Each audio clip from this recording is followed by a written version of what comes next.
ഷിക ഷിക ആ മഞ്ജുമോള് വന്നോ? അമ്മായി അവളെവിടെയാ? റൂമിൽ നിന്ന് ഒരുങ്ങുന്നുണ്ട്, മോള് പോയി വിളിച്ചു വാ. ശരി അമ്മായി. ഡീ ആ വന്നോ നീ? നിന്റെ ഒരു ഒരുക്കം ഇതുവരെ ആയിട്ടും കഴിഞ്ഞില്ലേ? ഈ നിലയ്ക്ക് പോയാലേ അമ്പലം അടക്കും. എൻ്റെ കഴിഞ്ഞു, വാ ഇറങ്ങാം. അമ്മ ഞാൻ ഇറങ്ങുവാ. വേഗം പോയി വാ, അല്ലെങ്കിൽ രണ്ടാളും ജോലിക്ക് പോകാൻ നേരം വൈകും. ശരിയമ്മേ. അങ്ങനെ രണ്ടുപേരും അമ്പലത്തിലേക്ക് നടന്നു. ഇതിലെ ഷിഖയാണ് നായിക. ചെറുപ്പത്തിൽ തന്നെ അച്ഛൻ മരിച്ച ഷിഖയെയും അവളുടെ ചേച്ചി ശിവാനിയെയും നോക്കിയത് അമ്മയായിരുന്നു. ഷിഖ +2 കഴിഞ്ഞ് നിൽക്കുമ്പോഴാണ് അവളുടെ അമ്മ കുഴഞ്ഞു വീണത്. ഹാർട്ടിന് പ്രോബ്ലം ഉള്ളത് കൊണ്ട് പിന്നെ പണിക്ക് പോകാനും പറ്റാതെയായി. പിന്നെ ഷിഖ തുടർന്നുള്ള പഠിപ്പ് നിർത്തി പണിക്ക് പോയി തുടങ്ങി. എന്നാൽ ശിവാനി ഒന്നിനും പോവാതെ വീട്ടിലിരുന്നു. പിന്നെ പഠിക്കണമെന്ന വാശിയുടെ പേരിൽ അവളെ പഠിപ്പിക്കാൻ വിട്ടു. ഷിഖ +2 കഴിഞ്ഞതോടെ തുണിക്കടയിൽ സെയിൽസ് ഗേളായി കയറി. അതുപോലെ അവളുടെ അമ്മായിയുടെ മോളും രണ്ടും ചങ്കും കരളുമാണ്. ഒന്നും മറച്ചു വയ്ക്കാതെ രണ്ടാളും തുറന്നു പറയും. അമ്പലത്തിലെത്തിയതും ഷിഖ കണ്ണടച്ച് ദേവി വിഗ്രഹത്തിന് മുൻപിൽ പ്രാർത്ഥിച്ചു നിന്നു. എൻ്റെ ദേവി, എന്താണെന്നറിയില്ല, എന്തോ എന്നിലേക്ക് വന്നു ചേരാൻ പോകുന്നത് പോലെ. എല്ലാം നല്ലതിനാവണേ ദേവി. എൻ്റെ ഷിഖു, മതി നിന്റെ പരാതി ദേവിയോട് പറഞ്ഞത്. ഇനി നീ പറഞ്ഞാലേ ദേവി ഇറങ്ങി ഓടും കേട്ടോ. പോടി, ഞാൻ ഇന്ന് പരാതിയൊന്നും പറഞ്ഞില്ല. എന്തോ എന്നിലേക്ക് വന്നു ചേരാൻ പോകുന്നത് പോലെ. അത് നല്ലതിനാവട്ടെ എന്ന് പ്രാർത്ഥിച്ചതാ. നിന്നിലേക്ക് വന്നു ചേരാനുള്ളതെല്ലാം നല്ലതിനാവും. അതുകൊണ്ട് എൻ്റെ മോള് കൂടുതൽ ആലോചിക്കാതെ നടക്കാൻ നോക്ക്. വീട്ടിൽ പോയി ഡ്രസ്സ് മാറിയിട്ട് വേണം ഷോപ്പിലേക്ക് പോകാൻ. പിന്നെ അവർ വേഗം വീട്ടിലേക്ക് നടന്നു. പിന്നെ അവിടെ നിന്നും ഇറങ്ങിയോ ഷോപ്പിലേക്ക് പുറപ്പെട്ടു. മധു ചേച്ചി, ആഹാ എത്തിയോ ഞങ്ങളുടെ കാന്താരി? പിന്നെ എന്താണ് ഇന്ന് മുഖത്ത് നല്ല തെളിച്ചമുണ്ടല്ലോ? അതൊക്കെ വെറുതെ തോന്നിയതാവും മധു ചേച്ചി. അല്ല ചേച്ചി, ഇന്ന് ഷിഗുവിന് എന്തൊക്കെയോ പ്രത്യേകതയുണ്ട്. മഞ്ജുവും പറഞ്ഞു. ഉണ്ടെങ്കിൽ നിങ്ങൾ സഹിച്ചോ, ഞാൻ പോട്ടെ, കസ്റ്റമേഴ്സ് വരുന്നുണ്ട്. വേഗം പണിയെടുക്കാൻ നോക്ക്. ഓ ശരി മേഡം. പിന്നെ അവർ പണിയിൽ മുഴുകി. ഈ സമയം സെൻട്രൽ ജയിലിൻ്റെ വാതിൽ തുറന്ന് അവൻ പുറത്തിറങ്ങി. പിന്നെ അവൻ്റെ നാട്ടിലേക്ക് പുറപ്പെട്ടു, ആരോടൊക്കെയോ ഉള്ള പക വീട്ടാൻ.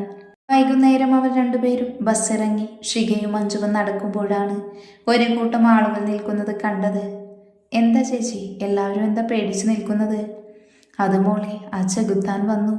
5 വർഷത്തെ ജയിൽവാസം കഴിഞ്ഞ് ഇനി എന്തൊക്കെ നടക്കാൻ പോകുവോ ആവോ. ആ സ്ത്രീ അതും പറഞ്ഞ് നടന്നതും ഷിഖ മനസ്സിൽ ആ പേരുരുവിട്ടു, ചെകുത്താൻ. ഷിഖ, നീ എന്താലോചിച്ച് നിൽക്കുക? നടക്കാൻ നോക്ക്. ആ ചെകുത്താന് മുൻപിലൊന്നും ചെന്ന് പെടാതിരുന്നാൽ മതിയായിരുന്നു. ഡി, ഈ ചെകുത്താനെ നമ്മുടെ കണ്ണേട്ടനാണെന്ന് ഓർമ്മ വേണം. അതൊക്കെ എനിക്കറിയാം, പക്ഷെ 2 പേരെ കൊന്നു എന്നൊക്കെ പറയുമ്പോൾ പേടിയാവുക. പിന്നെ ഒരു ചേച്ചിയെ പീഡിപ്പിച്ചിട്ടുണ്ട്. അതൊക്കെ കേൾക്കുമ്പോൾ പിന്നെ പേടി കൊണ്ട് നടക്കാൻ പോലും പറ്റുന്നില്ല. നീ കണ്ണേട്ടനെ കാണാൻ പോകുന്നുണ്ടോ? പിന്നെ എനിക്ക് വട്ടല്ലേ ചെന്ന് അയാളുടെ മുൻപിൽ ചാടിക്കൊടുക്കാൻ.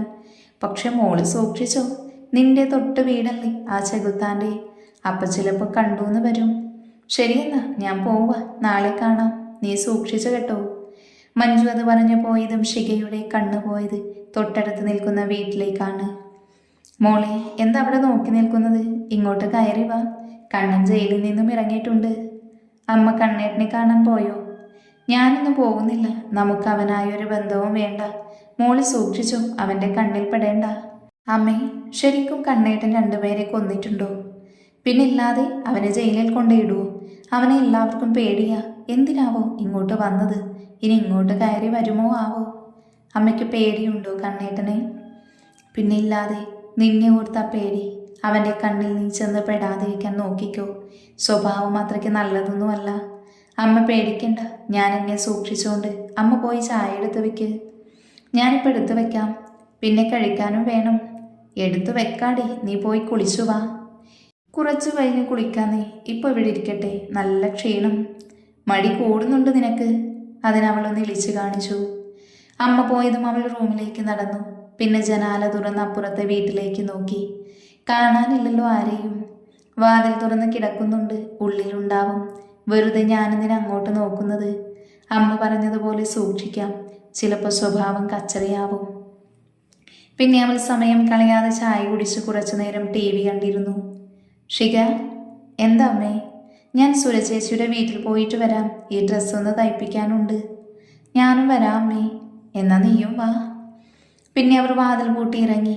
ആ വീട്ടിലെത്തിയതും സംസാര വിഷയം ചെകുത്താൻ തന്നെയായിരുന്നു. പിന്നെ കുറേന്ന് ബോറടിച്ചപ്പോൾ വീട്ടിലേക്ക് തിരിച്ചു. അമ്മേ, ഞാൻ കുളിക്കാനിറങ്ങ. ഓ, വേഗം കുളിച്ചു വാ. അവൾ പിന്നെ മാറ്റാനുള്ളതെല്ലാം എടുത്ത് കുളപ്പടവിലേക്ക് നടന്നു. വീടിനോട് ചേർന്ന് നിൽക്കുന്ന കുളമായതുകൊണ്ട് വേറെ ആർക്കും അങ്ങോട്ട് പ്രവേശനമില്ല. അതുകൊണ്ട് തന്നെ പേടിയും ചെറുപ്പം മുതലേ അവൾക്കില്ല. അവൾ കുറച്ചു നേരം കാൽക്കുളത്തിലേക്കിട്ട് വെള്ളം തട്ടിക്കളിച്ചു. എന്നാൽ വെള്ളത്തിൽ നിന്ന് ആരോ വലിയ ശബ്ദത്തോടെ ഉയർന്നു പൊങ്ങിയതും അവൾ ഞെട്ടി എഴുന്നേറ്റ് പേടിയോടെ നോക്കി. പെട്ടെന്ന് അവൻ്റെ കഴുത്തിൽ കിടക്കുന്ന രുദ്രാക്ഷത്തിലേക്ക് അവളുടെ കണ്ണുടക്കിയതും അവൾ അതിലേക്ക് തന്നെ നോക്കി നിന്നു. അവൻ പെട്ടെന്ന് കയറി വരുന്നതും അത് കണ്ട് അവൾ ചുറ്റുമൊന്ന് നോക്കി. പെട്ടെന്ന് ഓടാൻ നിന്നതും അവളുടെ കയ്യിൽ പിടിച്ചതും അവൾ കുളത്തിലേക്ക് വീണിരുന്നു. വെള്ളത്തിൽ താന്നു പൊങ്ങിയതും അവളെ അവൻ നെഞ്ചിലേക്ക് ചേർത്ത് പിടിച്ചു. ആ നിമിഷം അവൻ്റെ നെഞ്ചിൽ പച്ച കുത്തിയത് വായിച്ചതും അവൾ ഞെട്ടലോടെ ആ പേരുച്ചരിച്ചു, ചെകുത്താൻ. അവൾ അവൻ്റെ മുഖത്തൊരു നിമിഷം നോക്കി നിന്നു. പിന്നെ പെട്ടെന്ന് കുതറി, അടങ്ങി നിൽക്കടി അവിടെ, എന്നെ വിട്. നീ ആരാ? ഞാൻ ശിഖ. രേഖമായുടെ മോളാണോ? അല്ലെങ്കിൽ ആണ് എന്ന് പറയിപ്പിക്കാൻ എനിക്കറിയാം. ഇതും പറഞ്ഞ് ഒറ്റ കൈ കൊണ്ട് മീശ വിരിച്ചതും അവൾ അവൻ്റെ താടി പിടിച്ചു വലിച്ചു. ഡി പെണ്ണെ, എന്താ കണ്ണേട്ടാ, നീ എന്താ വിളിച്ചത്? ചെകുത്താനേന്ന്. അതും പറഞ്ഞ് അവൾ അവനെ തള്ളി മാറ്റി ഓടിയിരുന്നു. അവൻ കുറച്ചു നേരം അവൾ പോയതും നോക്കി നിന്നു. കുളത്തിൽ ഒന്നുകൂടി ഒന്ന് മുങ്ങി വീട്ടിലേക്ക് നടന്നു. എന്താ മോളെ, നീ കുളിച്ചില്ലേ? അത് പിന്നെ ഒരു പാമ്പിനെ കണ്ടപ്പോൾ ഇങ്ങ് പോന്നു. അമ്മേ, ഇനി ഇവിടെ കുളിക്കാം. എന്നാ കുളിച്ചു വാ. അവൾ വേഗം റൂമിലേക്ക് നടന്നു കുളിമുറിയിൽ കയറി ഷവർ ഓൺ ചെയ്തു. പിന്നെ കുറച്ചു മുൻപത്തെ കാര്യം മനസ്സിലോർത്തു. ചെകുത്താൻ ഒരു പാവമാണോ അതോ എനിക്കങ്ങനെ തോന്നിയതാവുമോ? ഞാനെന്തിനാ ആ ചെകുത്താനെ കുറിച്ച് ആലോചിച്ച് നടക്കുന്നേ? പിന്നെ അവൾ കുളിച്ച് പുറത്ത് കടന്നതും വിളക്ക് കത്തിച്ചു പ്രാർത്ഥിച്ചു. അമ്മേ, എന്താ മോളെ? ചേച്ചി വിളിച്ചോ? ഇല്ല, അവൾക്ക് പണത്തിന് ആവശ്യം വരുമ്പോൾ മാത്രം നമ്മളെയൊക്കെ വിളിക്കാൻ തോന്നൂ. അതൊന്നുമല്ല അമ്മേ, ചേച്ചി പഠിക്കായത് കൊണ്ടാവും വിളിക്കാത്തത്. മോൾക്ക് തോന്നിയിട്ടില്ലേ പഠിക്കാൻ? പക്ഷേ അതൊന്നും നടത്താൻ അമ്മയ്ക്ക് പറ്റിയില്ലല്ലോ. എൻ്റെ അമ്മേ, ഇനി കരഞ്ഞു കണ്ണീർ പരമ്പര ആക്കണ്ട. ഇപ്പം എനിക്കൊരു ജോലിയുണ്ട്, അതുപോലെ നമ്മുടെ 4 പേരുടെയും വയറ് നിറയാൻ. അല്ലമ്മേ, അതൊക്കെ വിട്. അച്ഛമ്മെന്നാ വരുന്നത്? ഇനി വലിയച്ഛൻ്റെ വീട്ടിൽ നിന്ന് വൈകാതെത്തും. പിന്നെ എൻ്റെ മോൾക്ക് സമാധാനം തരില്ല അവർ. അതൊന്നും കുഴപ്പമില്ല അമ്മേ. എൻ്റെ അമ്മക്കുട്ടി പിന്നെ ചെറിയ വിഷമം ഉണ്ടാവും, അത് പിന്നെ പെട്ടെന്ന് മാറുകയും ചെയ്യും. ഇനി അതൊന്നും ആലോചിച്ച് നിൽക്കാതെ പോയി ചോറെടുത്ത് വെക്ക്, നല്ല വിശപ്പ്. പിന്നെ അവർ 2 പേരും ഇരുന്ന് ഭക്ഷണം കഴിച്ച് കിടന്നു. രാവിലെ ശിഖ കണ്ണു തുറന്നതും കൈയെത്തിച്ച് ജനൽ തുറന്നപ്പോഴാണ് ചെകുത്താൻ ബൈക്ക് സ്റ്റാർട്ട് ചെയ്യുന്നത് കണ്ടത്. എൻ്റെ ഈശ്വര, ഈ ചെകുത്താൻ ഇത്ര ലുക്കോ! ഈ നിലക്ക് പോയാൽ എൻ്റെ ഉള്ളിൽ ഉറങ്ങിക്കിടന്ന കോഴിക്കുഞ്ഞുങ്ങൾ പുറത്ത് ചാടും. ആര് ചാടുന്ന കാര്യമോ മോളെ ഈ പറയുന്നേ? ഞാനൊന്നും പറഞ്ഞില്ല അമ്മേ. അമ്മ എനിക്ക് പോകാനുള്ളത് വേഗം ഉണ്ടാക്ക്.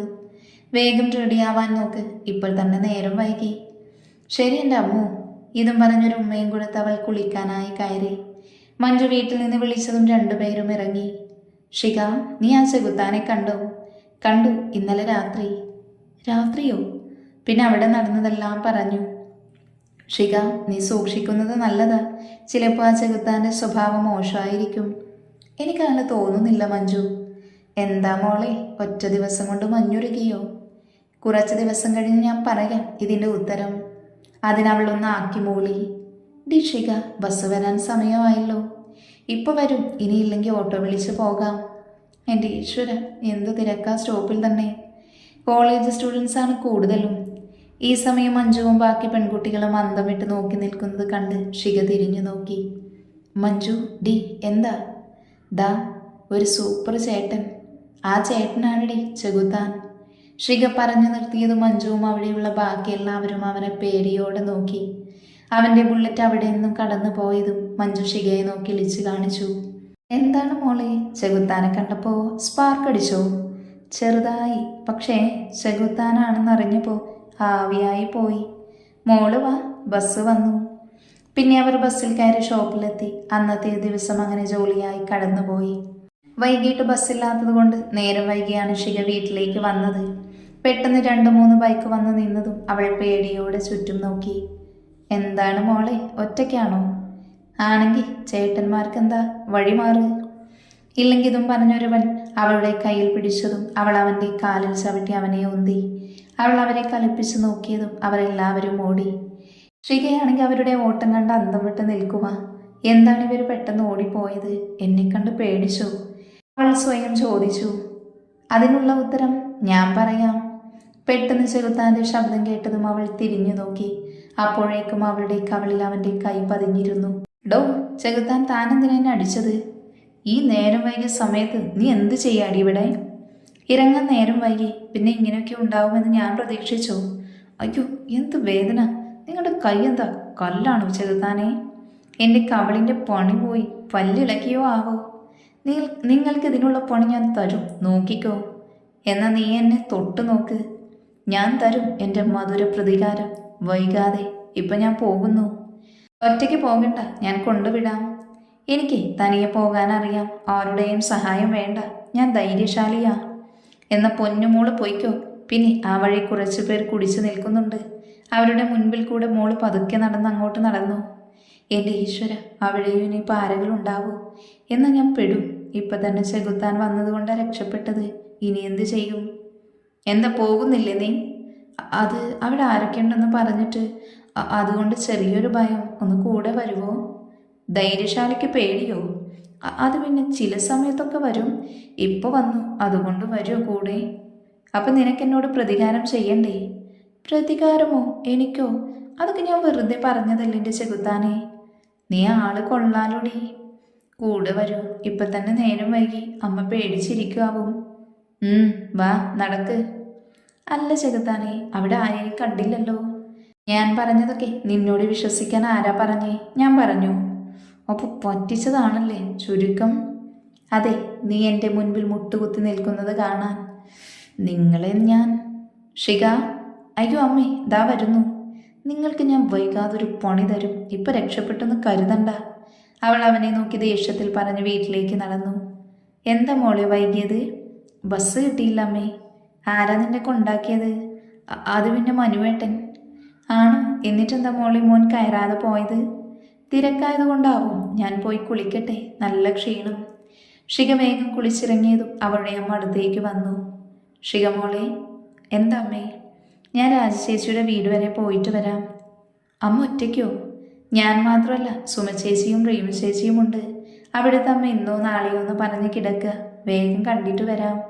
ശരി അമ്മേ. നീ വാതിലടച്ചിരുന്നോ, അതോ നീയും വരുന്നോ? ഏയ്, ഞാനില്ല അമ്മേ, അമ്മ പോയി വാ. അമ്മ ഇറങ്ങിയതും അവൾ വാതിൽ കുറ്റിയിട്ടു. പിന്നെ ഇന്നത്തെ കഴുകാനുള്ളതും എടുത്ത് കുളത്തിലേക്ക് നടന്നു. എൻ്റെ ഈശ്വര, ആ ചെകുത്താൻ ഇവിടെ ഉണ്ടാവൂ? ഏയ്, കാണാനില്ല. ഇനി വെള്ളത്തിലുണ്ടാവുമോ ഈശ്വര? വെള്ളത്തിൽ കിടക്കാനേ ഞാൻ മീനും തവളയൊന്നും അല്ല. ഈ ചെകുത്താൻ ഇവിടെ ഉണ്ടായിരുന്നു. എന്താടി നിന്ന് പിറുപിറുക്കുന്നേ?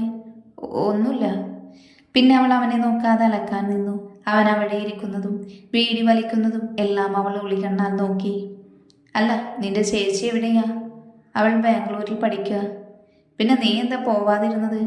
അല്ല, നീ ഏതുവരെ പഠിച്ചു? +2. പിന്നെ തുടർന്ന് പഠിക്കാൻ പറ്റിയില്ല. അപ്പോൾ അവൾ എങ്ങനെ പഠിച്ചു? വീട് ലോണെടുത്ത് ചേച്ചിയെ പഠിപ്പിക്കാൻ. അപ്പോൾ നിനക്കും പഠിക്കാമായിരുന്നില്ലേ? ഞാൻ പഠിക്കാൻ പോയ ആ ലോണൊക്കെ ആര് തീർക്കും? അതുകൊണ്ട് ജോലിക്ക് പോവാൻ തുടങ്ങി. ഇപ്പോൾ ആ ലോൺ അടച്ച് തീർത്തു ഞാൻ. ഇപ്പോൾ സ്വസ്ഥം. എന്നാലും ചേച്ചിയുടെ പഠിപ്പിന് വലിയ ചിലവാ. അല്ല ചെകുത്താനെ, എല്ലാവരും പറയുന്നത് സത്യമാണോ? എന്ത്? ചെകുത്താന് 2 പേരെ കൊന്നിട്ടുണ്ടെന്ന്, പിന്നെ ഒരു പെൺകുട്ടിയെ റേപ്പ് ചെയ്തുവെന്നും. അവൾ പറഞ്ഞു നിർത്തിയതും അവൻ ദേഷ്യത്തിൽ അവളെ നോക്കി വെള്ളത്തിൽ താന്നു പൊങ്ങി. അതെ, ഞാൻ ചോദിച്ചതിന് മറുപടി പറഞ്ഞില്ല. അവൻ അവളെ തല ഉയർത്തി ദേഷ്യത്തിൽ നോക്കി. ചുവന്ന കണ്ണുകളോടെ തന്നെ നോക്കുന്നത് കണ്ടതും അവൾ ഉമിനീരിറക്കി. പിന്നെ അവൾ ഓടിക്കയറാൻ നിന്നതും അവൻ അവളെ പിടിച്ചു വലിച്ചതും അവൾ വെള്ളത്തിലേക്ക് വീണു. അവളെ അവൻ ചേർത്ത് പിടിച്ചതും അവൾ അവൻ്റെ മുഖത്തേക്ക് നോക്കി. എന്താടി നീ പറഞ്ഞത്? പറയടി. അത് പിന്നെ ഞാൻ സത്യം അറിയാൻ. എല്ലാവർക്കും എന്നെ പേടിയാ, ഈ നാട്ടുകാർക്ക് വരെ. അതുപോലെ എന്നെ കാണുന്നത് വരെ അറപ്പും. അതിന് 2 കാരണം. ഒന്ന്, 2 പേരെ ഞാൻ വെട്ടിക്കൊന്നത്. പിന്നെ നാട്ടുകാർ പറഞ്ഞുണ്ടാക്കിയ ഒരു കഥയും. ഇത് സത്യമാണെന്നല്ലേ നിന്റെ സംശയം? അതെ. അതെ, സത്യമാണ്. ഞാൻ വിശ്വസിക്കില്ല. എനിക്കറിയാം ചെകുത്താൻ ഇങ്ങനെയൊന്നും ചെയ്യില്ലെന്ന്. നീയും അങ്ങനെ വിശ്വസിച്ചേ പറ്റൂ. ഇല്ല, എൻ്റെ ചെകുത്താൻ എനിക്ക് വിശ്വാസാ. നീ എന്താ പറഞ്ഞത്? എൻ്റെ ചെകുത്താൻ, എൻ്റെ മാത്രം ചെകുത്താന്ന്. ഇതും പറഞ്ഞ് അവൻ്റെ കവിളിൽ അവൾ കടിച്ചതും അവൾ അവനെ തള്ളി മാറ്റി ഓടിയിരുന്നു. ഈ സമയം അവൻ ദേഷ്യത്തിൽ വെള്ളത്തിൽ ആഞ്ഞടിച്ചു.